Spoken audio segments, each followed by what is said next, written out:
اموی بادشاہ بنو امیہ کا سب سے حسین بادشاہ سلیمان بن عبد الملک، سب سے حسین، 42 سال کی عمر، جوانی، اس کی میت کو قبر کے قریب کیا گیا تو ہلنے لگا تو اس کے بیٹوں نے کہا ہمارے ابا زندہ ہیں، وہ سکتہ ہو گیا ہے، زندہ ہیں۔ عمر بن عبدالعزیز رضی اللہ رحمت اللہ علیہ فرمانے لگے ارے بھتیجو زندہ نہیں ہے، قبر کا عذاب جلدی شروع ہو گیا ہے، بل عجل اللہ بالعقوبہ، چھپاؤ، جلدی چھپاؤ۔ عمر بن عبدالعزیز جس تخت پر بیٹھے اس پر سلیمان تھا، اس پر ولید تھا، اس پر عبد الملک تھا، ان تینوں نے اپنے من کو راضی کیا، عمر بن عبدالعزیز نے اپنے رب کو راضی کیا۔ جب عمر بن عبدالعزیز کا وقت آیا مرنے کا تو انہوں نے بلایا رجا بن حیوہ سے، فرمایا کہ میں نے عبد الملک بن مروان، چاچا بھی تھے سسر بھی تھے، ان کی بیٹی فاطمہ سے شادی ہوئی تھی، میں نے اس کو قبر میں اتارا، کفن کی گرہ کھول کے دیکھا تو اس کا چہرہ قبلے سے ہٹ چکا تھا، رنگ کالا سیاہ پڑ چکا تھا۔ عبد الملک بن مروان گورا چٹا تھا، یہ جگہ سرخ تھی، کالا۔ پھر میں نے ولید کو قبر میں اتارا، اس کا بیٹا 10 سال حکومت کی، اس نے 21 سال حکومت کی، اس نے 10 سال کی، ولید بن عبد الملک۔ میں نے اس کے کفن کی گرہ کو کھول کے دیکھا تو اس کا رنگ سیاہ ہو چکا تھا اور قبلہ کی طرف سے چہرہ پھر چکا تھا۔ پھر اس سلیمان کا واقعہ تو ابھی سنایا، پھر اس سلیمان کو قبر میں اتارا اور اس کے کفن کی گرہ کو کھول کے دیکھا تو اس کا چہرہ قبلے سے ہٹ چکا تھا۔ اب میں جا رہا ہوں، مجھے دیکھنا۔ پہلے تینوں نے حکومت کی پوجا کی اور عمر بن عبدالعزیز نے اپنے اللہ کی پوجا کی۔ انہوں نے ایک بڑا عجیب خطبہ دیا جب خلیفہ بنے، اے لوگو، بچپن میں شعر و شاعری کا شوق تھا تو میں شاعر بنا، تھوڑا سا اٹھان ہوئی تو علم کا شوق لگا، میں نے علم حاصل کیا، جوان ہوا تو فاطمہ بنت عبد الملک سے عشق ہوا، میں نے اس سے شادی کی، اب اللہ نے مجھے حکومت دے دی ہے، اب تم دیکھو کہ میں اس سے اپنے اللہ کو راضی کروں گا۔ ہمارے حکمران تو ووٹ سے آتے ہیں اور چلے جاتے ہیں 4-5 سال کے بعد، ان کی وراثت میں حکومت آ رہی ہے اور 3 بر اعظم پر حکومت ہے اور ایسا دھوب دبدبہ ہے بنو امیہ کا، کوئی ان کے سامنے سر نہیں اٹھا سکتا، اور یہ بندہ 2 سال 2 مہینے 3 بر اعظم میں زکوٰۃ لینے والا کوئی نہ بچا، 3 بر اعظم میں سوال کرنے والا کوئی نہ بچا، 3 بر اعظم میں ظالم کوئی نہ بچا، 3 بر اعظم میں مظلوم کوئی نہ بچا، لیکن خود کیسا رہا؟ گھر آئے، فاطمہ بڑے اچھے دن گزرے ہیں، اب امتحان ہے، میں تیرا حق نہیں ادا کر سکوں گا، طلاق لینی ہے میں حاضر ہوں، ساتھ دینا ہے تو میرے اپنے حق معاف کرو، اپنے حق معاف کرو۔ فاطمہ جیسی عورت انسانی تاریخ میں کوئی نہیں آئی، سیاسی لحاظ سے، سیاسی، دادا مروان بادشاہ، باپ عبد الملک بادشاہ، بھائی ولید بادشاہ، دوسرا بھائی سلیمان بادشاہ، تیسرا بھائی ہشام بادشاہ، چوتھا بھائی یزید بادشاہ اور اپنا خامند بادشاہ، 7 نسبتوں سے یہ عورت شہزادی ہے۔ کائنات انسانی تاریخ میں اتنی بڑی عورت کوئی نہیں آئی، سیاسی۔ فاطمہ کہنے لگیں عمر، میں نے سکھ کے دن تیرے ساتھ گزارے ہیں، دکھ میں تجھے چھوڑ کے نہیں جاؤں گی، جاؤ میں نے اپنے سارے حق معاف کیے۔ پھر حضرت عمر بن عبدالعزیز کی راتیں اور دن کیسے گزرے؟ فاطمہ بنت عبد الملک فرماتی ہیں 2 سال 2 مہینے میں وہ میرے بستر پر میرے ساتھ نہیں لیٹے، انہیں غسل کی ضرورت نہیں پیش آئی، مصلے پہ بیٹھتے اور روتے روتے روتے وہیں سو جاتے اور روتے روتے وہیں سے اٹھتے، پر 3 بر اعظم میں ظالم کوئی نہ بچا، مظلوم کوئی نہ بچا، زکوٰۃ لینے والا کوئی نہ بچا، بھکاری بھیک مانگنے والا کوئی نہ بچا، 3 بر اعظم کو ایسے صاف کر دیا۔ یہ فیصل آباد بھی ان کی حکومت میں شامل تھا، چونکہ وہ بمبئی تک اور ملتان دیپال پور تک، یہ سارا علاقہ ملتان میں آتا ہے، اور محمد بن قاسم نے ملتان فتح کیا ولید کے زمانے میں۔ اپنی حکومت کو اللہ کی رضا کے لیے استعمال کیا۔ کیسے استعمال کیا؟ سارے مال فاطمہ کا سارا زیور بیت المال میں ڈال دیا، تنخواہ پہ آ گئے۔ عید کا موقع آیا، بچوں نے ماں سے کہا، 12 بچے تھے، بچیاں 12 بچے بچیاں، ہمیں کپڑے لے کر دو، عید آ رہی ہے، ہر آدمی اپنے بچوں کے لیے کپڑے لے رہا ہے۔ ہمارے بچے بھی کہہ رہے ہیں کپڑے لیں، جاؤ بھائی لو۔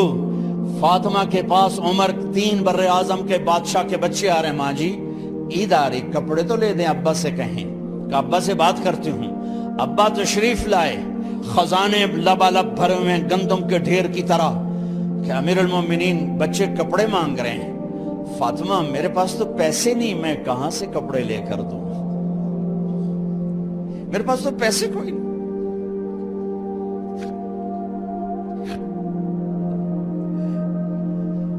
حضرت فاطمہ نے کہا پھر بچوں کا کیا کروں؟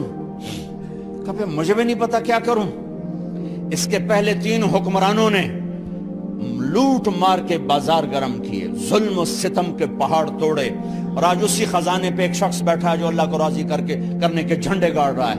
تو فاطمہ نے کہا آپ ایسا کریں، اگلے مہینے کی تنخواہ ایڈوانس لے لیں، اس سے میں اپنے بچوں کو کپڑے لے دیتی ہوں، اور گھر کا خرچہ میں مزدوری کر کے گھر کی روٹی چلا لوں گی۔ ارے اپنی تاریخ پڑھو، صرف ڈرامے ہی نہ دیکھتے رہ جاؤ، صرف گانے نہ سنتے رہ جاؤ۔ اور بھی دکھ ہیں زمانے میں محبت کے سوا، راحتیں اور بھی ہیں وصل کی راحت کے سوا۔ انہوں نے اپنے بلایا وزیر خزانہ مزاحم، اپنا ہی غلام، ہاں بھائی مزاحم ہمیں بچوں کے کپڑے چاہیے، تو اگلے مہینے کی تنخواہ ایڈوانس مل جائے۔ وہ کہنے لگے امیر المومنین آپ مجھے لکھ کر دے دیں کہ آپ 1 مہینہ زندہ رہیں گے، میں آپ کو تنخواہ دے دیتا ہوں۔ عمر بن عبدالعزیز سر جھکایا، اٹھے، گھر گئے، فاطمہ میرے بچوں سے کہہ دو کہ تمہارا باپ کپڑے لے کے نہیں دے سکتا۔ اپنی تاریخ تو دیکھو،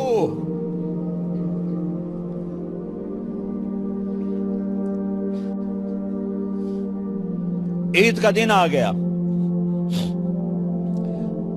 خلیفہ وقت عید کی نماز پڑھاتے تھے، نمازیں بھی خلیفہ وقت پڑھاتے تھے۔ بنو امیہ کا خاندان ملنے کے لیے آ رہا ہے، سارے سرداروں کے بیٹے اعلیٰ پوشاک، اعلیٰ لباس،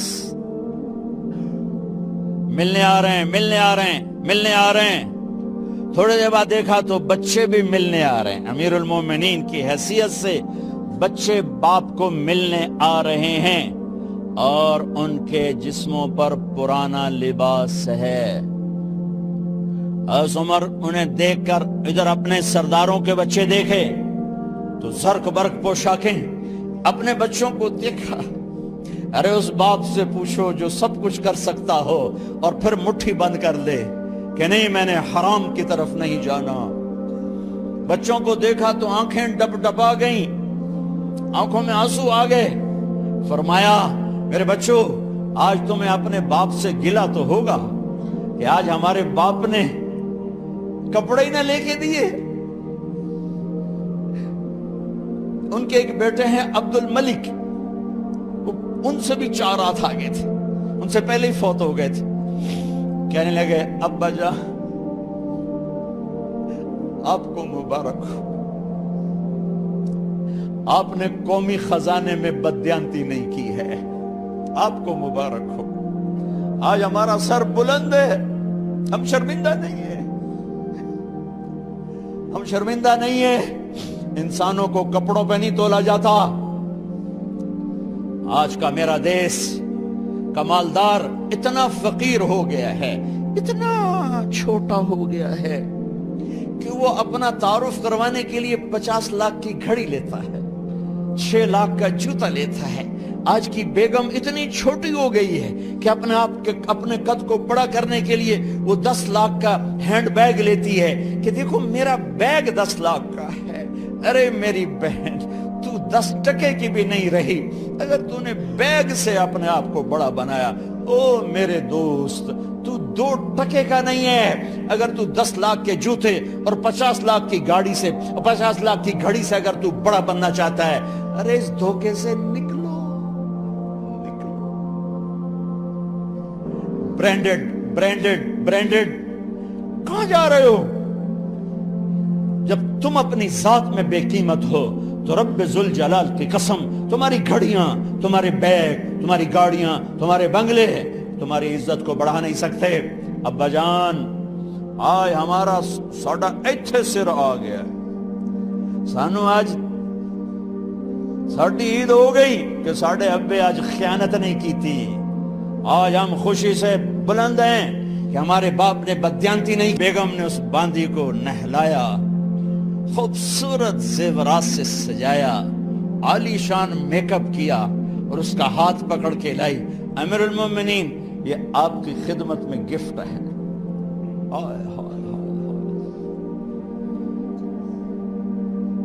اس کو یوں دیکھا، فرمایا کہاں سے آئی تھی؟ کہا جی عبد الملک نے کوفے سے مجھے زبردستی اٹھوایا تھا۔ تو 2 آدمی بلائے کہ جاؤ اسے اس کے مالک کے پاس واپس بھیج دو۔ وہ کہنے لگی این وجدک علی یا امیر المؤمنین، امیر المؤمنین آپ کا عشق کہاں گیا جو میرے ساتھ تھا؟ تو عمر کی آنکھیں بھر آئیں، کہا وہ پہلے سے بھی زیادہ ہے لیکن تمہیں اللہ کے لیے قربان کرتا، میں اپنے عشق کو اللہ کے لیے قربان کرتا۔ ہاں اب اللہ نے صلہ کیا دیا؟ جب انتقال ہوا ہونے لگا تو بلایا رجا کو، جو میں بات پہلے چھوڑ کے ادھر ان کی تھوڑی سیرت بتائی کہ رجا اب میں مرنے لگا ہوں۔ عبد الملک کالا ہو گیا تھا، ولید کالا ہو گیا تھا، سلیمان کالا ہو گیا تھا۔ یہ کیوں کالے ہوئے تھے؟ یہ بے نمازی نہیں تھے، بدکاری نہیں کرتے تھے، کسی کی طرف ان کی میلی آنکھ نہیں اٹھی کبھی۔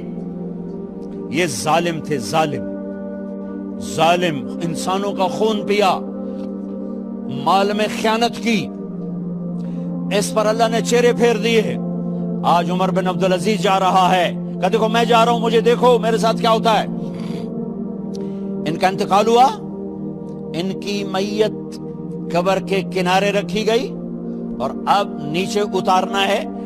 سلیمان کی میت کو اتارنے لگے تو ہلنے لگا اور عذاب قبر پہلے شروع ہو گیا۔ عمر کی میت کو جب قبر کے قریب کیا گیا، ایسے ہوا کا جھونکا آیا، ایک پرچہ ایسے لہراتا ہوا یوں آیا، یوں آیا، یوں آیا اور عمر کے سینے پر گر گیا۔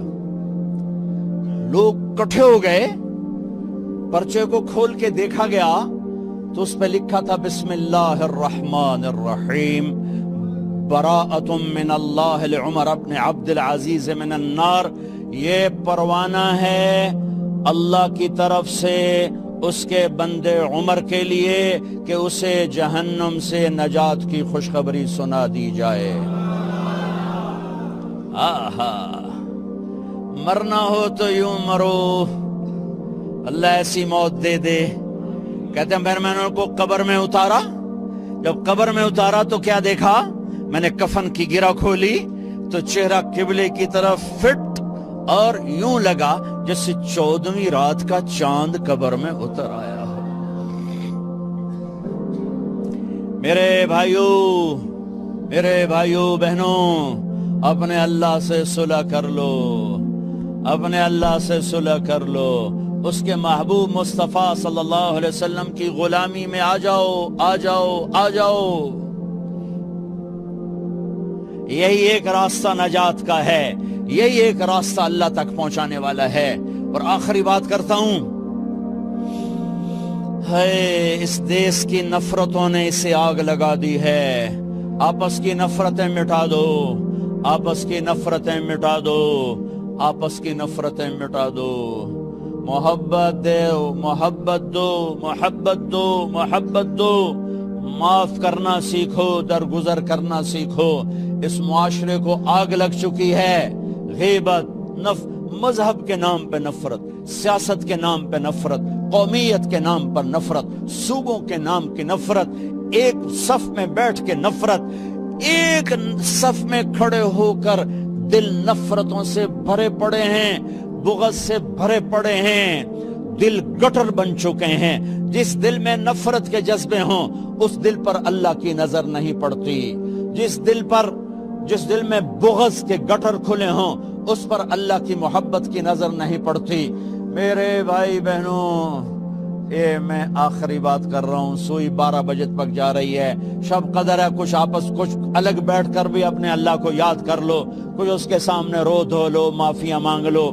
تو میں اس لیے 12 بجے تک بات ختم کرنا چاہتا ہوں، آخری بات کر رہا ہوں، آپس کی محبتیں پروان چڑھاؤ، آپس کی نفرتوں کو ختم کرو، آپس کی لڑائیوں کو ختم کرو، ایک دوسرے کو معاف کرنے کی عادت ڈالو، ایک دوسرے کو درگزر کرنے کی عادت ڈالو، غیبت چھوڑ دو، نفرت چھوڑ دو، حسد چھوڑ دو، بغض چھوڑ دو۔ اپنے آپ کو دیکھنا شروع کرو، اوروں کو نہ دیکھو، اوروں کو نہ دیکھو، اوروں کو نہ دیکھو۔ اپنے من میں ڈوب کر پا جا سراغ زندگی۔ اپنی کمیاں دیکھو، وہ کیا کرتا ہے، وہ کیا کرتا ہے، وہ کیا کرتی ہے، وہ کیا کرتی ہے، اس سے اندھے بن جاؤ، بہرے بن جاؤ، کسی کی برائی نہ سنو، کسی کی برائی نہ کرو، تمہارے گھر جنت بن جائیں گے، تمہارے گھر جنت بن جائیں گے، تمہارے گھر جنت بن جائیں گے۔ ہمارے گھروں میں تباہی بربادی ہے، نفرت، ماں باپ میں آپس میں نفرت، میاں بیوی میں نفرت، سگے بھائیوں میں نفرت، کبھی مذہب کے نام پر، کبھی رشتوں ناتوں کے نام پر، کبھی تجارت کاروبار کے نام پر۔ بھائیو، محبتوں کو رواج دو، محبتوں کو رواج دو، محبتوں کو پھیلانے والے بنو۔ میرے نبی پاک صلی اللہ تعالی علیہ وسلم نے فرمایا، اسلام کا سب سے مضبوط عمل بتاؤ کیا ہے؟ صحابہ نے کہا جی نماز ہے۔ آپ نے کہا نہیں، نماز نہیں ہے، نماز اچھی چیز ہے، سب سے مضبوط عمل نہیں ہے۔ صحابہ نے عرض کی جہاد ہے۔ آپ نے کہا جہاد بھی اچھی چیز ہے، سب سے مضبوط نہیں۔ صحابہ نے عرض کیا روزہ۔ آپ نے کہا روزہ بھی اچھی چیز ہے پر سب سے مضبوط عمل نہیں۔ صحابہ نے عرض کیا حج۔ آپ نے فرمایا حج بھی بہت بڑا عمل ہے پر سب سے مضبوط عمل نہیں۔ ایعر الاسلام اوثق۔ اب سنو الفاظ سنو، اسلام کا سب سے مضبوط عمل بتاؤ۔ قالوا الصلاة قال وحسن وما هي بها۔ قالوا الجهاد قال وحسن وما هو به۔ قالوا الصيام قال وحسن وما هو به۔ قالوا الحج قال حسن وما هو به۔ قالوا اللہ ورسولہ اعلم۔ ہاں، نماز نہیں، جہاد نہیں، روزہ نہیں، حج نہیں، اچھا تو کیا ہے؟ پھر کیا ہے؟ تو آپ نے کہا ان اوثق اور الاسلام الحب للہ والبغض للہ۔ اسلام کا سب سے مضبوط عمل آپس میں اللہ کے لیے محبت کرنا ہے، اللہ کے لیے محبت کرنا ہے، اللہ کے لیے محبت کرنا ہے، اور اللہ کے لیے بغض رکھنا ہے۔ اللہ کے لیے بغض کا کیا مطلب ہے؟ برے سے نفرت نہ ہو، برائی سے نفرت ہو۔ ایک واقعہ سناتا ہوں جس سے بغض للہ کی مثال شاید 14 صدی میں ایسی مثال ہوں گی، تاریخ نے جنہیں محفوظ کیا ان میں اتنی بڑی مثال میری نظروں سے آج تک نہیں گزری۔ البغض للہ۔